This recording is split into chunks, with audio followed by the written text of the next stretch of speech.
Izinkinga zemali kumkhandlu dolobha iMangaung ziyaqhubeka ziba zimbi kakhulu. Umbiko womcwaningi mabhuku uveza ukuthi ukungabikho kozinzo ezingeni labaphathi yikona okwenza ukuthi umphakathi ungazitholi izidingo. They cannot account in terms of which projects were completed and how they were completed. One can just term it as it is on the autopilot, whereby there's instability and there is nothing that can be definitely be done. ANC approved salary increases for the HODs. You get a report from the HOD say this is problematic, and yet again you approve increases, and we don't have the funds at this stage for any increases at all.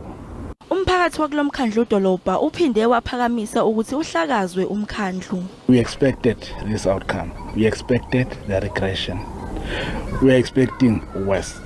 Kwaze kwangenelela ithimba elivela ezingeni likazwelonke ukuze lilekelele umasipala onezinkinga, kodwa amaqembu aphikisayo athi isimo sesivele sabasibi kakhulu. One of the things that was heavily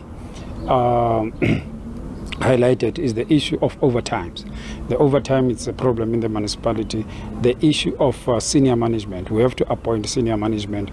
Izinga lalomkhandlu dolobha selehle kakhulu.